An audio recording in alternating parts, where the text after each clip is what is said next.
बोले श्री प्राणनाथ प्यारे की जय। श्री सतगुरु महाराज की जय। श्री बन्ना धाम की जय। सर्व सुंदर साथी की बंदो सतगुरु चरण को प्रणाम। चंद्र जी श्री प्राणनाथ निज मूलपति श्री महराज सुना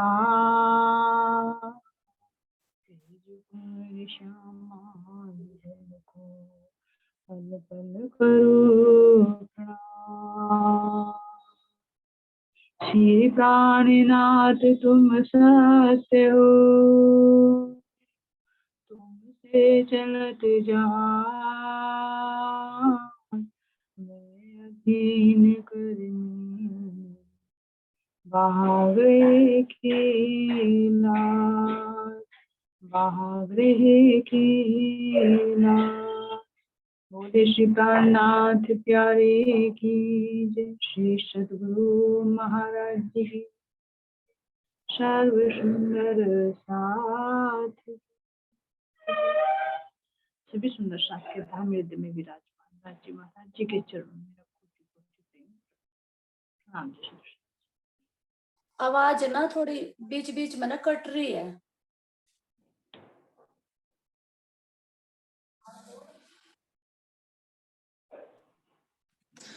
फल फूल छाया पात की खुशबोए जिमी और वन आकाश भरियो नूर सो किया रेत वन रोशन।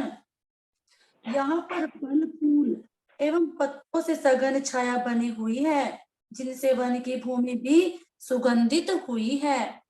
इस वन की रेती की किरणों से संपूर्ण आकाश प्रकाशित होता है। तो अब ध्यान को वहीं लेकर चलो। महाराज जी वर्णन कर रहे हैं कुंज निकुंज का।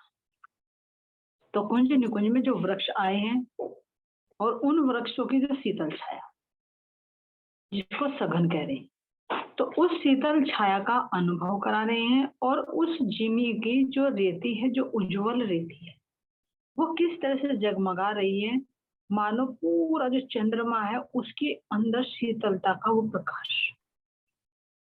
और एक उज्जवलता नहीं हुई है, लेकिन अगर और अंदर से देखेंगे तो उसके अंदर सर्व रंग नजर आएंगे। और रेती का तो कह दिया कि कहीं पर गोल, कहीं पर 2 खूनी, कहीं पर 3 खूनी, कहीं पर 4 खूनी। इस तरह से ये रेती चमक रही है। और इस रेती के ऊपर क्या है, जो हमारे वृक्षों के झुरमुट आए हैं, जिनके ऊपर लताएं चढ़ी हुई है, तो उनके नीचे कितनी सघन छाया है। तो उस शीतल छाया का अनुभव करा रहे हैं।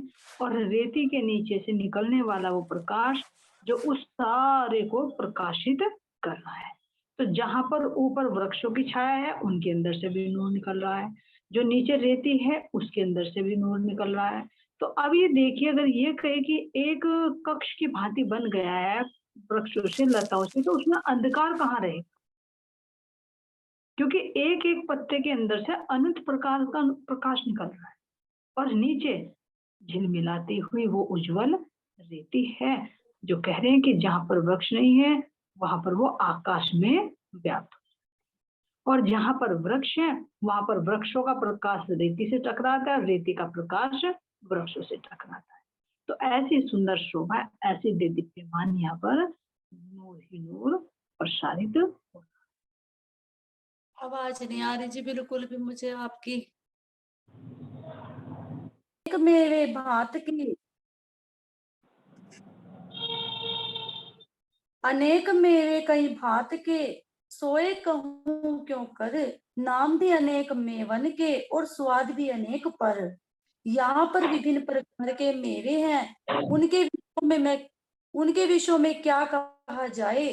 उनके नाम भी अनेक हैं और उनके स्वाद भी अनेक हैं। अब देखो, अब तो इसके अंदर क्या किया गया, वृक्षों की शोभा सुंदरता बताई गई, इनके अंदर से निकलता हुआ प्रकाश दिखाया गया, इनकी शीतल छाया का अनुभव कराया गया। अब यहाँ पर वर्णन कर रहे हैं कि यहाँ पर कितने तरह के फल और मेवे हैं जी और उन मेवों के स्वाद। तो 2 तरह की चीज यहाँ पर आ रही है, फल और मेवे। तो अब मेवे क्या होते हैं? देखो फलों के अंदर क्या होता है? रस होता है। यहाँ पर भी देखिए, पहले यहीं से समझे कि जो फल होते हैं उनके अंदर क्या होता है? रस की मात्रा होती है, जल तक। तो वो जल्दी खराब हो जाते हैं, ज्यादा टाइम तक नहीं रुकते, उनको जल्दी खा जाते हैं। लेकिन जो मेवे होते हैं वे क्या तो फलों को सुखाकर बनाए जाते हैं या फिर उनके बीज होते हैं और वे कितने लंबे समय तक चल जाते हैं, है ना? तो इसी तरह से यहाँ पर भी देखो कि जब दूध होता है, दूध को उबाला जाता है तो उससे क्या बनता है? जब उसके अंदर पानी की मात्रा खत्म हो जाती है तो क्या बन जाता है? वो मावा बन जाता है। तो जी जितने समय तक मावा रहता है दूध तो नहीं रह सकता। जी ना। तो इसी तरह से जो फल हैं वे ताजे ताजे खाए जाते हैं, लेकिन जो मेवे हैं जिनको ड्राई फ्रूट कहते हैं वे काफी समय तक चलते जी हैं। तो कुछ तो बीज होते हैं, जैसे बादाम हो गया, है ना, काजू हो गया, और कुछ जैसे किशमिश हो गई, है ना, और तुम्हारे ये मुनक्का हो गई। तो इन्हें किससे बनते हैं? अंगूरों को सुखा, यानी उनका जल तक सुखा दिया जाता है और वे फिर कितने लंबे समय तक चलते हैं। जी इसी तरह से जो खजूर है, खजूर से क्या बन जाती है? तुम्हारी छुआरा बन जाता है। तो उसके अंदर की जो जल की मात्रा है वो जब सुखा दी जाती है तो वो मेवे बन जाते हैं और वे लंबे समय तक रहते जी हैं, उनके अंदर जल की मात्रा है। तो महाराज जी कह रहे हैं कि वर्णन तो यहाँ की जुबान से कर रहे हैं, यहाँ का उदाहरण दे दे के मसाला लेके यहाँ का वर्णन कर रहे हैं। अब परम धाम के अंदर मेवे कैसे हैं और फल कैसे, जो कह रहे हैं कि किस तरह से। अब कुंज और निकुंज, पहले भी बताया था कुंज निकुंज क्या है। वे हम आत्माओं के ही जो एक चेतना है और जो चेतना कार्य करती है वो 4 अंतःकरणों के माध्यम से करती जी है। तो अलग अलग रूहों की क्रिया इसके अंदर होती है, जो कल भी बताया कि अलग अलग उपनगर हैं इसमें। जी तो अब यहाँ पर, अब जब ये अंतःकरण और चेतना है तो इसी के अंदर मेवे कैसे बनते हैं और फल कैसे बनते जी हैं। अब जो बाहर इंद्रियों में आता है, अंतःकरणों में आता है, तो वो क्या होता है? जो इंद्रियों के माध्यम से रस लिया जाता है। देखो यहाँ पर भी जैसे हमने कोई फल मतलब इंद्रियों से कोई स्वाद लिया, जैसे रसना से हमने कोई स्वाद चखा, कोई खाया, या नेत्रों से किसी दृश्य को देखने का हमने सुख प्राप्त किया, या अपने श्रवण अंगों से सुनने का सुख लिया। तो वो कितनी देर तक रहेगा? ताजा ताजा तो वो सुख देता है, लेकिन उसके बाद तो नहीं। मान लीजिए अगर हमने जीभ पर कोई चीज रखी, उसका स्वाद हमने ले लिया, तो जब तक जीभ पर है तभी तक तो उसका स्वाद है। जी नेत्रों से कोई चीज हम देख रहे हैं तो तभी तो वो उसका सुख है जब तक हमारे नेत्रों के सामने है। कानों से सुन रहे हैं या सूंघ रहे हैं या स्किन से स्पर्श का एहसास कर रहे हैं, यानी जो इंद्रियों के माध्यम से जो रस लिया जा रहा है वो कैसा होता है? तुरंत के तुरंत जब क्रिया होती है तब। जैसे फल होते हैं, फलों को ताजा ताजा खा लो तो खा लो, उसके बाद क्या हो जाते हैं? वो खराब हो जाते हैं। तो जो इंद्रियों के अंदर, इंद्रियों के माध्यम से जो रस लिया जा रहा है वे कौन से हो जाएंगे? रसीले फल। लेकिन जब उनके अंदर का जो एहसास है वो एहसास किसमें रहता है? चेतना के अंदर, जी अंतःकरणों के अंदर। क्यों? क्योंकि मान लीजिए किसी चीज को तुम कहीं घूमने गए, कोई दृश्य देखा, तो जब तक नेत्रों को सुख मिला, जब तक उसने देखा, लेकिन फिर उसकी स्मृति कहाँ पर अखंड हो गई? वो चित्त में अखंड हो गई। तो जी उसे तुम कभी भी रिवाइज करके उसका सुख ले सकते है ना। तो अंतःकरणों के माध्यम से वो क्या चला जाएगा? मेवे बन जाएंगे, यानी बाहर का रस ना होकर अंदर में चला जाएगा, जो अंतर है सुख से। बाहर के मेवे और फल तो दिखा दिए कैसे बनते हैं। अब हमारे अंदर कैसे बनते हैं? एक इंद्रियों का सुख और एक उस सुख का जो अखंड स्वरूप बनेगा हमारी चेतना के अंदर, उसका सुख। तो वो चेतना के अंदर जो ज्ञान निहित होगा वो कभी ज्ञान के माध्यम से, बुद्धि के माध्यम से प्रकट होगा, कभी वो मन पर विचार उठ जाएंगे, उसका हम सुख लेने लगेंगे। देखा होगा कभी कोई अच्छी बात याद आती है तो मन प्रसन्न हो जाता है, खुशी का एहसास होता है। कभी कोई बात दुख की आ जाती है तो रोना भी आ जाता है, दुख का एहसास होता है। तो वो एहसास, वो रस कहाँ से आ रहा है? वो पहले जी क्रिया की, इंद्रियों के माध्यम से क्रिया की, उसका रस दिया, और उसका रस जो है, वो जो क्रियामान था वो तो खत्म हो गया, लेकिन वो अंदर चित्त में अखंड हो गया। तो वो जी कितने लंबे समय तक रहेगा? काफी लंबा समय तक रहेगा। तो इसी तरह से जैसे यहाँ फलों को सुखाकर मेवे बना दिए जाते हैं, इसी तरह से इंद्रियों का लिया हुआ सुख जब चेतना में रहते हैं, तो जो इंद्रियों से लिया जा रहा है वो तो तब तब तक ही लिया जा रहा है जब तक क्रिया होती है। लेकिन जब वो चेतना में अखंड हो जाता है, चित्त के अंदर अखंड हो जाता है, तो उसको जब चाहे बुद्धि के माध्यम से, मन के माध्यम से उसके सुख और दुख का अनुभव किया। जी एक यहाँ का हुआ, एक चेतना के अंदर। अब अंदर में देखते हैं आत्मा के अंदर कैसे बने, परम धाम के अंदर ये कैसे बने, क्योंकि जो परम धाम है वही तो आत्मा के अंदर बन रहा है। आत्मा के हृदय को ही तो परम धाम बनाकर दिखा रहे हैं महाकाल। तो जो मेवे बनेंगे वो मेवे बनेंगे चेतना के अंदर जो अखंड रस है। जी लेकिन जब उस रस को हम बाहर क्रिया में लाते, उस जी क्रिया से फिर रस प्राप्त होता है। यानी ये कहे कि जो अंदर आनंद है, रस है, वो जब बाहर प्रकट होता है, जो क्रिया में आता है, लीलाओं में आता है, जैसे हम अपने 25 पक्षों में लीला करते हैं, जी तो वो जो लीला में होता है तो वो हो गया इंद्रियों द्वारा लिया गया रस। और जो अंदर ही लिया जा रहा है चेतना के अंदर, वो हो गए उसके मेवे। क्यों? क्योंकि वो रस तो अखंड है, तो बाहर का भी, लेकिन थोड़ा सा सूक्ष्म अंतर दिखा जा रहा है कि मेवे क्या है, फल क्या है। जी इसीलिए देखो वर्णन भी आता है, जब तीसरी भूमिका पर धामधनी आते हैं तो सबसे पहले मेवा मिठाई आरोग के उठे, प्रातः काल के बाल भोग। तो उस समय क्या होता है, मेवे और मिठाइयों का भोग लगता है।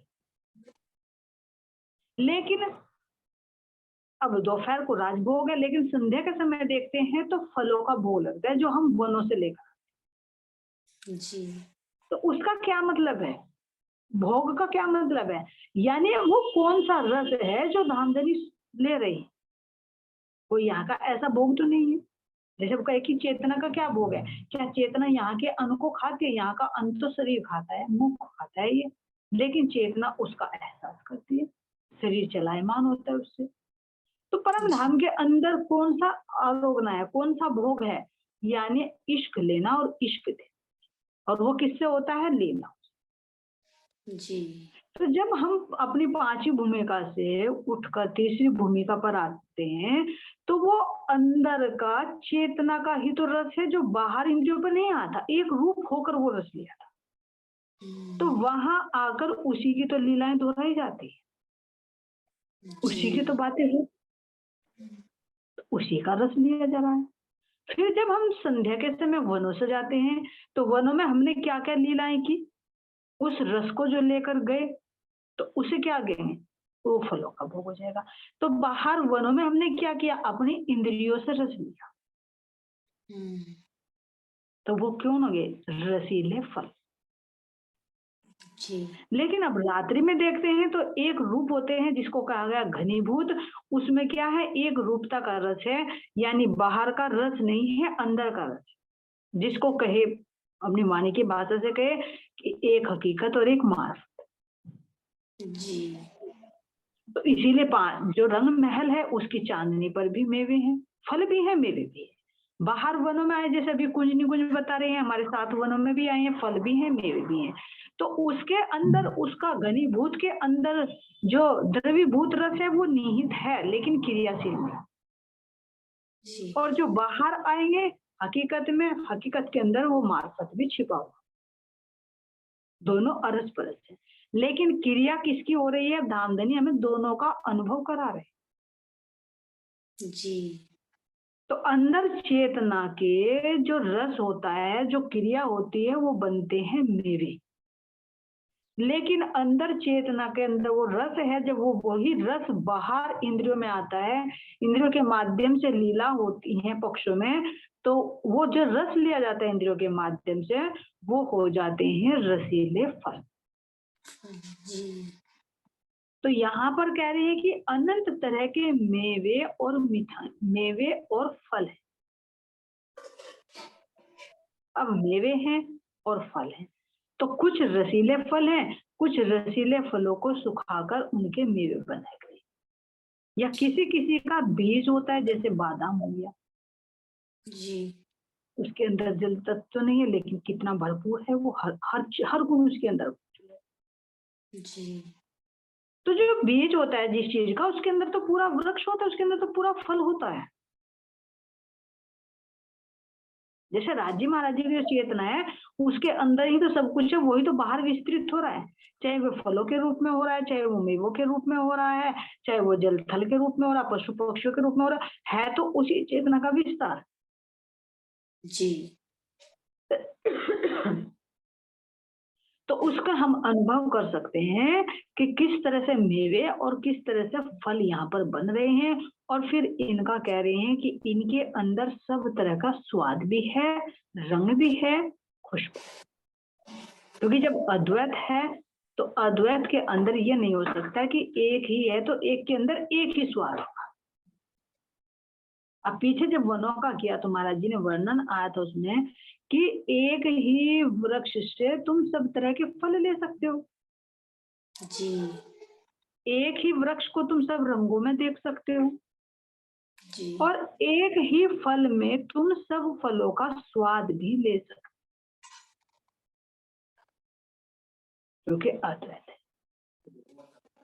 तो फिर इसी तरह से इन मेवों का भी आता है यहाँ पर कि जी जो एक ही मेवा है, उसी मेवे के अंदर तुम सब तरह के मेवों का स्वाद ले सकते हो, और जैसे स्वाद लेंगे वैसे उसका रंग होगा, वैसे उसका खुशबू।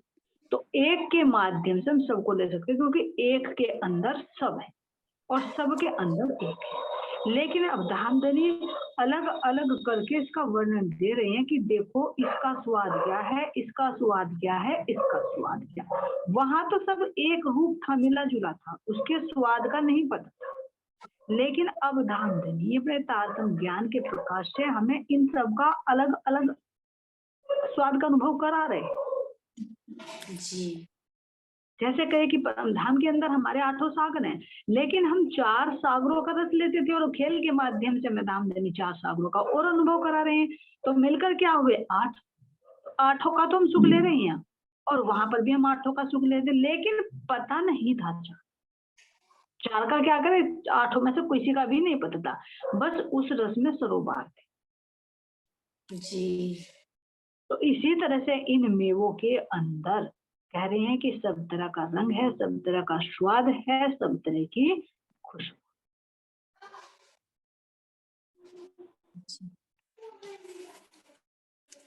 कई मीठे मीठे मीठड़े, कई फरसे फरसे मुख पर, कई तीखे तीखे तीखड़े, कई खट्टे खट्टे खटूबर। ये मेवे कई अति मधुर हैं, तो कई कषाय स्वाद के हैं, कई अति तीखे हैं, तो कई खट्टे भी हैं। अब देखो इनके अंदर स्वाद का अनुभव करा रहे महाराज जी कि ये जो यहाँ पर फल भी है, मेवे भी, तो फलों के स्वाद को कह रहे हैं कि कई मीठे मीठे मिठड़े, यानी कई तो बहुत अधिक मीठे, कुछ कम मीठे। बहुत मीठे कैसे देखे, जैसे खजूर होती है बहुत मीठी, चीकू होता है बहुत मीठा होता है, वो कोई ऐसा नहीं कि कड़वा होता है, कुछ होता है, बहुत मीठा होता है ना। और कुछ हो गए उससे कम मीठे, जैसे तुम्हारा आम हो गया, अमरूद हो गया, केला हो गया, है ना, तो ये उससे कम मीठे हो गए। और कह रहे हैं अब उस एक तो बहुत मीठे, एक मीठे में कसेले का स्वाद। अब कसैला का स्वाद कैसा आ गया? जैसे थोड़ा थोड़ा देखे कि जैसे आंवला होता है, आंवले के अंदर खटास भी होती है तो मिठास भी, कसैलापन होता है थोड़ा उसका स्वाद का। तो कुछ जी कसैलेपन के, कुछ कह रहे हैं बिल्कुल तीखे हो गए, तीक्ष्णता को लिए हुए हो गए, और कुछ बिल्कुल ही खट्टे हो गए। जी जैसे खट्टे, बिल्कुल खट्टे क्या होगी? इमली, जी नींबू, हुए ना ये। जी अंगूर, अंगूर में कुछ मीठापन होता है, कुछ खट्टापन होता है, जी दोनों आम चीजों को मिलाकर आम हो गया। तो कुछ तो बिल्कुल मीठे हुए, कुछ मीठा खट्टा हुआ, कुछ मीठे के साथ में कसैला हो गया। कुछ कह रहे हैं कि तीक्ष्णता को लिए हुए, मतलब चटपटे से हो गए, और कुछ कैसे हो गए? बिल्कुल खट्टे।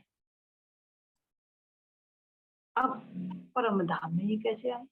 अब पहले भी आया था वर्णन कि करेला भी है वहां पर, कड़वा है, लेकिन वो कड़वा कैसा है वही, जी लेकिन है भी नहीं वहां। जैसे हम यहाँ कहे कि माया, हम यहाँ आए भी हैं और आए भी नहीं। तो इसी तरह सब इनके स्वादों का अनुभव करें। जो कह रहे कि बहुत मीठा, वो बहुत मीठा तो राज्य के हृदय का रस है, जिस मार्फत की स्थिति में जिसको कह दिया कि सेन की लीला, जिसमें अपनी मैं का भी कुछ नहीं, वस्तु ही जी तो वो कितना मीठा है।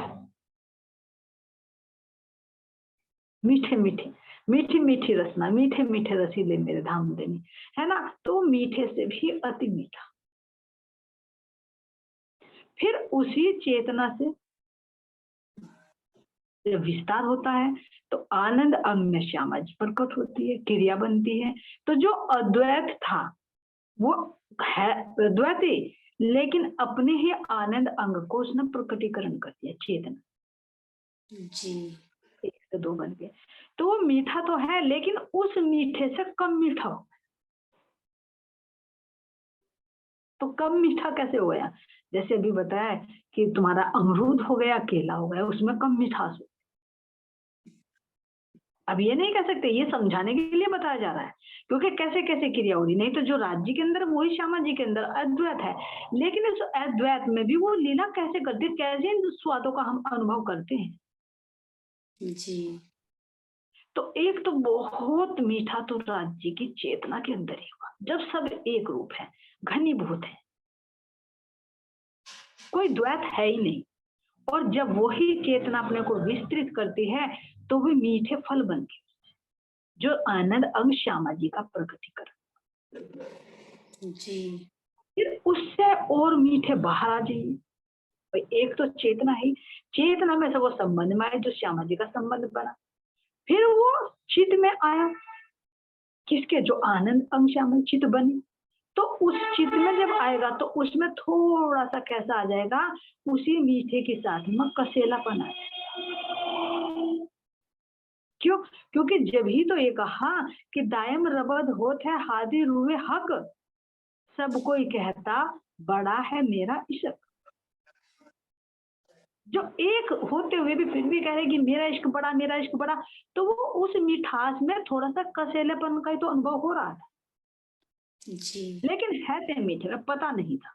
जब भी कह रहे कि सुख में तो सुख दायम और स्वादना वो तो कार्य तो हो रहे थे, क्रिया तो हो रही थी, लेकिन हमें उनका पता नहीं। तो वो जो आया कि मेरा इश्क बड़ा, मेरा इश्क बड़ा, ये दायम रबोत होता है, पहले से ही चल रहा था। यानी जब श्यामा जी के चित्त में कुछ आया तो वो कैसा हो गया? उस मीठे के साथ में कसेलापन का स्वाद हो गया। तो उसी से ही हमारे परम धाम के जो आंवला हुआ, नींबू हुआ, ये बनेगी, जो दोनों का मिश्रण होता है, खट्टा जी और मीठा। जैसे संतरा हो गया, है ना, तुम्हारी नारंगी हो गई, और तुम्हारे आंवला हो गया, अंगूर हो गए, है ना, कितने सारे फल बने जो खट्टा मीठा दोनों का मिश्रण। अब कह रहे हैं कि उसमें से कुछ और कैसा हो जाएगा? तीखापन आ जाएगा, जी कसेलेपन के साथ में तीक्ष्णता आ जाएगी। तो तीक्ष्णता से क्या होगा, जब वो ही चित्त के संबंध से चित्त में आएगा, चित्त से फिर वो बुद्धि पर यानी ज्ञान में आएगा। जी। अब ज्ञान में आएगा तो वो तीक्ष्णता क्यों नहीं आएगी? अब खेल के माध्यम से देखे, क्योंकि परमधाम में भी ये लीलाएं होते होते तो खेल के अंदर आई कि कहने लगे वो तीक्ष्णता क्या आ गई, जब बुद्धि में ज्ञान आया कि हमारा इश्क बड़ा है और एक बार नहीं हमें 100 बार आजमा। जी। कहते हो अब हमारा इश्क बड़ा है लेकिन हमारे से बात छिपाते हो, हमारा इश्क बड़ा है, आपका इश्क बड़ा थोड़ा ही है। तो ये क्या हो गया, ये थोड़ा सा तीखापन आ गया। जी। आजमा लो, एक बार नहीं 100 बार आजमा लो। तो जब ज्ञान आया तो ये यही फल बने और इस तरह की लीलाएं हमारे परमधाम में होती थी। उन लीलाओं से ही तो ये फल बन रहे हैं, नहीं तो कहां से आए फिर परमधाम के अंदर ये फल, और फिर यहाँ कहां से आए इस संसार के। जी। क्योंकि यहाँ पर भी देखते हैं कि जब 6 स्वाद यहाँ पर हैं तो 6 स्वाद पृथ्वी के अंदर भी हैं, तो 6 स्वाद हमारी रचना की चेतना भी लेती है और 6 स्वाद हमारे चित्त के अंदर भी मौजूद, तो बाहर में भी है और अंदर में भी है। जी। यथा पिंड तथा ब्रह्मांड, जो पिंड में है वही ब्रह्मांड में है। तो इसी तरह से जो हमारे अंदर है परमधाम के अंदर वही तो हमारे 25 पक्षों में है। तो अंदर का ही विस्तार जब वो बाहर बुद्धि पर आए तो उसी के अंदर तीखापन हो गया,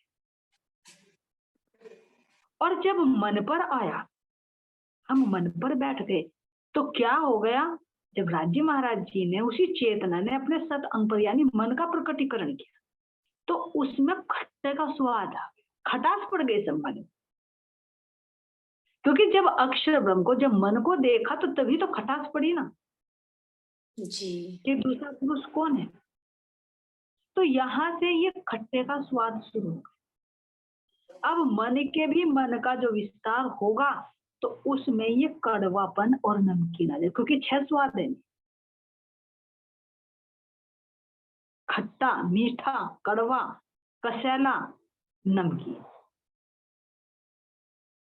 तो ये इस तरह से, और ये 6 स्वाद से भी मिलकर कितने स्वाद बनते हैं भाई, कहने के लिए तो 6 स्वाद हो गए, खट्टा हो गया, मीठा हो गया, तीखा हो गया, नमकीन हो गया, खारा हो गया, कसैला हो गया, ये कहने के, कड़वा हो गया, कहने के लिए तो है 6, लेकिन बनते कितने हैं मिलाकर एक दूसरे। जैसे रंगों का वर्णन आता तो रंग 7 है लेकिन मिलाकर कितने बनते हैं, स्वर 7 है लेकिन मिलाकर कितने बनते हैं। इसी तरह से स्वाद 6 हैं लेकिन इन्हें मिलाकर कितने बनते हैं। जी। तो ये यही से जब इसमें 4 विशेष दिए गए हैं तो यो ही चेतना के अंदर से जब संबंध में आता है तो कैसा खूब मीठे से कम मीठा हो जाता है, फिर मीठे के साथ में फिर कैसा कसैला मिक्स हो जाता है, फिर उसके साथ में कैसे तीखा मिक्स हो जाता है, और फिर उसके साथ में कैसा खट्टा शामिल हो जाता है। और उस खट्टे से मिलता मिलता मिलता मिलता जब ज्यादा खट्टा हो जाता है ना तो चीज क्या हो जाती है, कड़वी हो जाती है। देखा होगा तुमने, दही बहुत खट्टी है और तुम्हें उसे एक दिन के लिए रख दो और तो उसके अंदर कड़वाहटपन आ जाए। तो यही जब मन का खेल हम देख रहे हैं, बिल्कुल खटास आ गई, तो यहाँ इस माया के अंदर ये कड़वा हो गया, जो इस संसार का स्वाद है, कड़वा खारा, जो दुख का स्वाद हम ले रहे हैं। जी। तो इसी तरह से है तो हम अपने परमधाम में बैठे हुए देख रहे हैं, ये है तो वही। तो इस तरह से वहां पर ये सारे स्वाद होते हुए भी हमें इन स्वादों का सुख का नहीं पता था। स्वाद ना आवत ऊपर, सुख तो ले रहे थे इनका, लेकिन स्वाद का नहीं पता था। तो अब धामधनी अपनी मेहर में लेकर हमें दिखा रहे हैं कि देखो तुम कैसे इनका रस ले रही थी, लेकिन तुम्हें ये कड़वा भी वहां पर मीठा लग रहा था। जी। अब आत्म ज्ञान की दृष्टि से ज्ञान पर आकर हमें पता लग रहा है, जैसे कैसे कि छोटे बच्चों को तुम कोई चीज दे दो, जी। उसे नमक का, मीठे का, कड़वे का कुछ नहीं पता रहेगा, खा लेगा वो। जी। छोटा बच्चा है, तुम इसे कड़वा दे दो दूध, वो पी जाएगा, भले ही नुकसान ले जाए, लेकिन वो बताएगा नहीं। जी। उसको क्या चीज, उसका सम स्वाद था, लेकिन धीरे धीरे धीरे धीरे उसको जैसे जैसे बुद्धि पर विवेक आने लगता है तो उससे स्वाद का पता लगता है। उसकी रचना के अंदर वो सेल होते हैं जिससे पता लगता है। तो इसी तरह से हम उसमें बिल्कुल डूबे हुए थे, इन स्वादों का हम अनुभव नहीं कर पा रहे थे। लेकिन अब हमें ये जागृति ज्ञान देकर इन स्वादों का अनुभव करा रहे हैं कि देखो ये स्वाद क्या है जिनमें तुम डूबे हुए थे। तो इन फलों का भी हम स्वाद ले रहे थे, इन मेवों का भी हम रस ले रहे थे, लेकिन स्वाद का नहीं पता था। तो अब धामधनी हमें अपने विवेक से बता रहे हैं कि देखो इनका स्वाद और कहाँ से ये बने। तो सब अंदर से ही, जैसे यहाँ पर कहा कि जो पिंड में वही ब्रह्मांड में है, तो इसी तरह से परमधाम के अंदर जो हमारे अंगों के अंदर है, जो हमारी चेतना के अंदर है, वही हमारे परमधाम के अंदर, वही जी तो जो अंदर का प्रकाश, अंदर का रस बाहर निकलता है, तो वही मेवे और फलों के रूप में हो जाता है। और जैसे जैसे वो क्रियाशील होता है, उस चेतना से संबंध से चित्त में, चित्त से बुद्धि में, बुद्धि से मन पर आता है, और फिर जब क्रिया होती है तो वे हमारे 25 पक्षों में हमारे इन सब का स्वाद बन जाता है। इनका हम स्वाद पर लेते हैं। इस तरह से हमारे फल और मेवे बनते हैं। जी। इन एक एक में अनेक रस, रस रस में अनेक स्वाद, इन विध में वे अनेक रस, सो कहाँ लो वर्णनो आद। इन एक एक मेवे में अनेक रस हैं और प्रत्येक रस में अनेक स्वाद हैं। इस प्रकार यहाँ अनेक रस के मेवे हैं जिनका वर्णन कहाँ तक किया जाए। हाँ, तो इनमें एक एक में कैसे स्वाद है, कितने तरह के स्वाद बनते हैं, कैसे हम उनका अनुभव करते हैं, कैसे करते थे, अब कैसे खेल के माध्यम से कर रहे हैं, कैसे यहाँ पर 6 स्वाद हैं जिसमें बंधे हुए हैं, इनका वर्णन धामधनी की मेज से कर लेंगे जब टाइम चौपाई उच्चारण करती है। इन एक एक में अनेक रस, रस रस में अनेक स्वाद, इन विध में भी अनेक रस, सो कहाँ लो वर्णनो आद। कहाँ लो वर्णनो आद। बोले श्री प्राणनाथ प्यारे की महाराज की, श्री पन्नाम की जय, सर्व सुंदर साथ की।